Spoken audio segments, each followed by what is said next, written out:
Hello, we're the History Hikers. I am Dries And I'm Jente. and we are doing our very first video from Belgium, which is kind of strange because we live here. Where are we? We are in front of the Abdij van Herkenrode, or in English the Abbey Herkenrode. Alright, it's quite close to home. We come here a lot, but we want to share it with you as well. Jente, give us a kind little fact.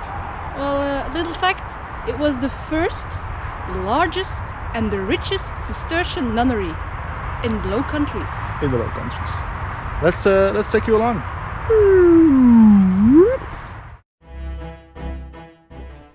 The Abbey of Herkenrode is situated on the outskirts of Hasselt, the capital of the province of Limburg in Belgium, in the municipality of Kuringen. The name Herkenrode is derived from the Celtic words arica, meaning river, and rode, meaning cleared forest. Herkenrode thus means clearing near a river, in this case the river Demer.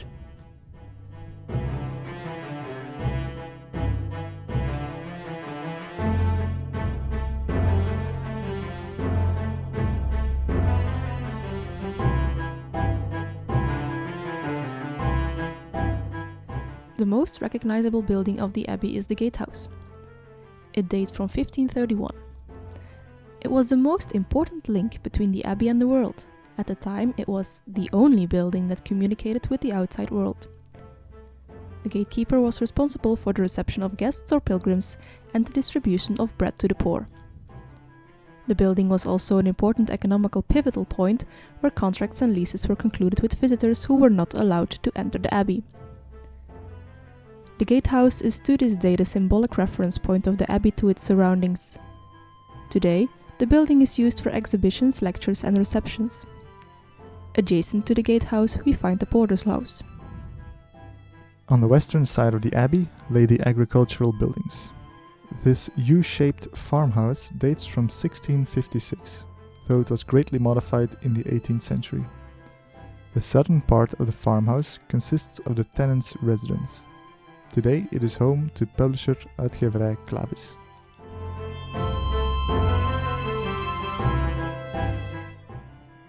The central wing of the farmhouse is dominated by the stables for the carriages, which now houses a museum about the history of the abbey and its abbesses.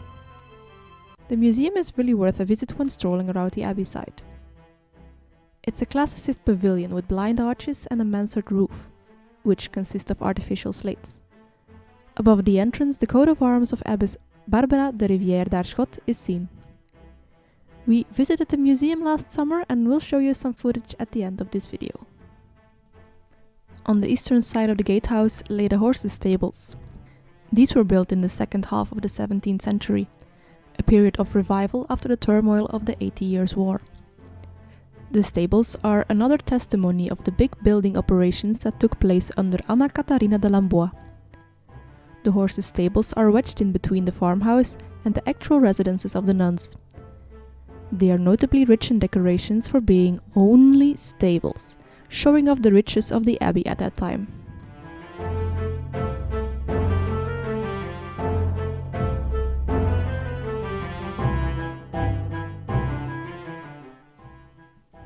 The symbol of the abbey is a unicorn. According to legend, a unicorn was so strong no hunter could catch it. But when a virgin presents her lap and the unicorn lays his head to rest on it, he loses his angry nature and falls into a deep slumber. In Christian iconography, the unicorn is a symbol for Christ himself.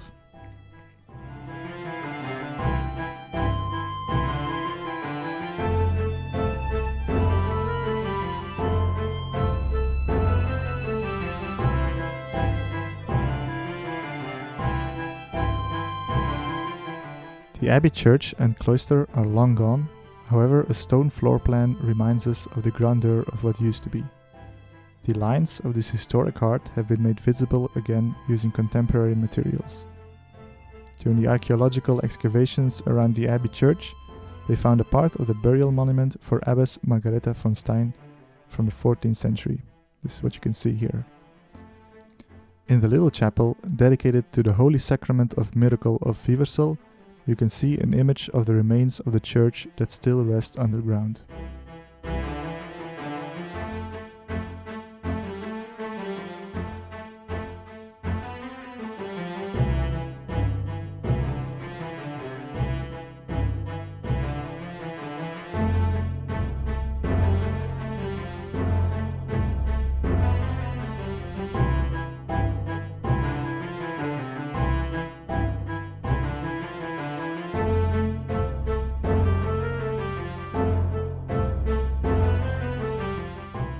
The site where the Abbey Church used to stand is now home to Hans Op de Beek's artwork, The Quiet View. This work of art returns a meaning of reflection and introspection to the Abbey grounds.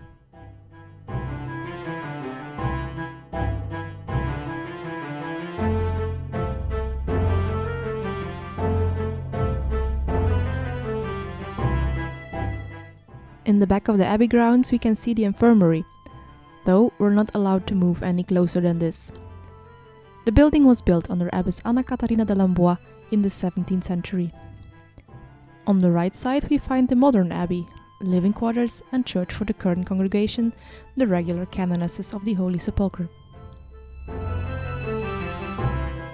The white building is the abbess' residence built during the 18th century under the leadership of Anna de Croix.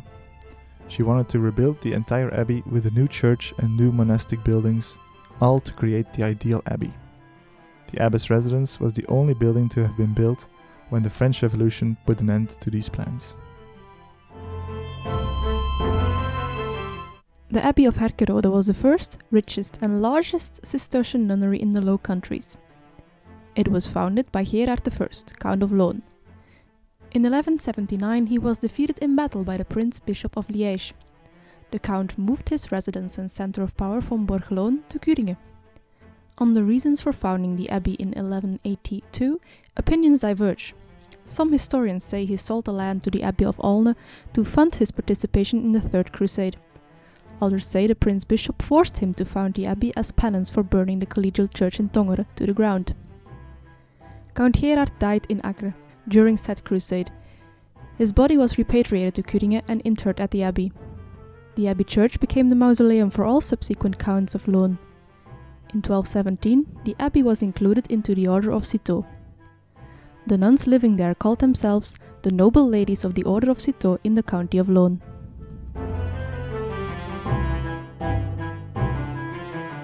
At the northern side we see the impressive tithe barn with a Renaissance flavor to it. This building was built under Abbess Anna Catharina de Lambois, as evidenced by her coat of arms on the side of the building. Self-sufficiency was very important to the Cistercians. In the area around the mill there actually was a grand craft area with a bakery, a skinning shop, a brewery and other workshops. Only the abbey mill and a modest miller's house, also called the fisherman's house, remain. The fisherman's house is now used by the workers who maintain the garden and the green areas of the abbey site.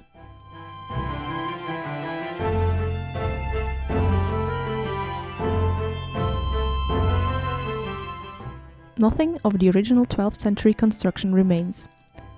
The oldest parts of the abbey can be found in the foundational layers of the mill on the river Demer. Herita and Erfgoed Vlaanderen have worked hard to get this mill running again. And since 2019 it does. In 2020 they hired a full-time miller. We have bought bread made with flour from this mill before and we can honestly say it was quite delicious.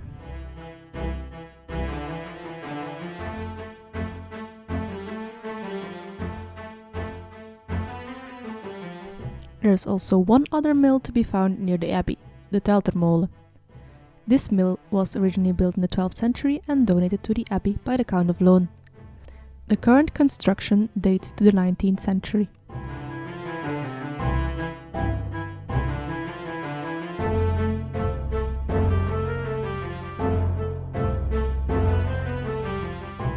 In the 14th century, the Abbey of Herkenrode became a popular destination amongst pilgrims. In the nearby village of Viversel, the host had started bleeding when touched by hands of lay people. The priest who had planned to give this host to a dying man as viaticum now took the bleeding body of Christ to the Abbey of Herkenrode.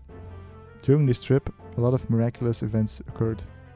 When he arrived at the abbey, the bells rung spontaneously. The Holy Sacrament of Miracle is still revered every year in the St. Quintin Cathedral in Hasselt and celebrated in Viversel as well.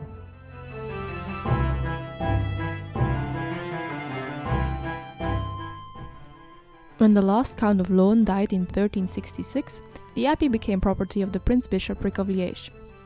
The abbesses and the Prince Bishop had a great mutual understanding. This is shown by the weapons of both Prince Bishop Erard van der Mark and Abbess Mechthildis de Léchy above the entrance gate.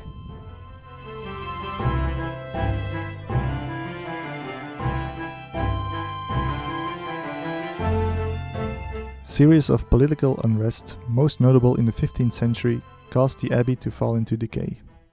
The tide turned in the 1500s with strong abbesses like Mechthildis de Lechy, Anna Catharina de Lambois, and Barbara de Rivière d'Arschot. In the 18th century, Abbess Anna de Croix even planned to build an entirely new abbey. Only the abbess's residence was realized in 1768. When the French troops attacked following the French Revolution, the abbey was dissolved. The buildings were sold, and a textile manufacturer settled into the church.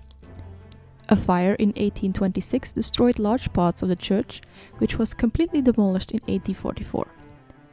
A lot of the treasures was sold to the highest bidder as well. That's how the stained glass window panes ended up in the Cathedral of Lichfield, for example.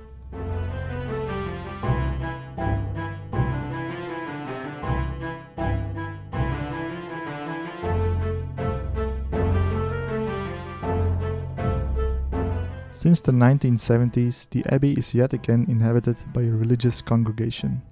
The sisters that live there today are not of the Cistercian order, however. They are regular canonesses of the Holy Sepulchre. In 1985, they built a new Brutalist church in which Mass is celebrated daily. That was the Abbey of Herkenrode. Good to visit something so close to home once in a while. What do you think? Yeah, very nice.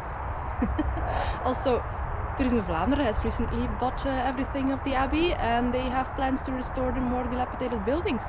Quite excited to see what they got in store for us. And when they're finished, we will surely take you on a hike again. Yeah, this was us from the Abbey of Herkenrode. If you liked the video, please like, comment and subscribe. Thank you for watching, and until next time. Bye! Bye.